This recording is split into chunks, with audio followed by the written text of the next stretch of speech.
ഇന്നത്തെ പൊന്മാൻ box office റിപ്പോർട്ടുകളിലേക്ക് ഇവർക്കും സ്വാഗതം. ബേസിൽ ജോസഫ്, സച്ചിൻ ഗോപു, ലിജോമോൾ തുടങ്ങിയവർ അഭിനയിച്ച അജിത് വിനായക ഫിലിംസ് നിർമ്മിച്ച് ഇതുവരെയുള്ള സിനിമകളിൽ ഏറ്റവും മികച്ച സിനിമ എന്നൊരു അഭിപ്രായം നേടിയെടുത്ത പുതിയ മലയാളം സിനിമയാണല്ലോ പൊന്മാൻ. ഇന്ന് മൂന്നാം ദിവസം ശനിയാഴ്ച ദിവസം കേരളത്തിൽ മികച്ച ട്രാക്കിംഗ് കളക്ഷൻ വർധന സിനിമ നേടിയെടുത്തിരിക്കുകയാണ്. ഇന്നലെ വെള്ളിയാഴ്ച ഇതേ സമയം 28 ലക്ഷത്തിന് മുകളിലാണെങ്കിൽ ഇന്ന് ശനിയാഴ്ച 43 ലക്ഷത്തിന് മുകളിലാണ് സിനിമയുടെ കേരള ട്രാക്കിംഗ് ഗ്രോസ്. അപ്പോൾ ഇന്നലെ സിനിമയ്ക്ക് 65 ലക്ഷത്തോളം കേരള ഗ്രോസ് ഉണ്ടായിരുന്നെങ്കിൽ ഇന്ന് സിനിമയ്ക്ക് 1 കോടിയിലേറെ കേരള ഗ്രോസ് ആണ് പ്രതീക്ഷിക്കുന്നത്. അങ്ങനെയെങ്കിൽ 3 ദിവസങ്ങൾ കൊണ്ട് പൊന്മാന്റെ കേരള ഗ്രോസ് 2,50,00,000 കടക്കുന്നതാണ്.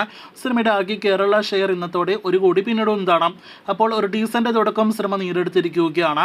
നാളെ ഞായറാഴ്ച സിനിമയ്ക്ക് കേരളത്തിൽ ഇന്നത്തെക്കാൾ കളക്ഷൻ വരുമെന്ന് ഉറപ്പാക്കപ്പെട്ടിരിക്കുകയാണ്. ഇനി കേരളത്തിന് പുറത്ത് വേൾഡ് വൈഡ് എസ്റ്റിമേറ്റിലേക്ക് വരികയാണെങ്കിൽ കേരളത്തിന് പുറത്ത് റെസ്റ്റ് ഓഫ് ഇന്ത്യ ഓവർസീസ് കളക്ഷനായിട്ട് 1 കോടിയിലധികം കളക്ഷൻ സിനിമയ്ക്ക് 3 ദിവസങ്ങൾ കൊണ്ട് വന്നിട്ടുണ്ടാകുമെന്ന് പ്രതീക്ഷിക്കുന്നു.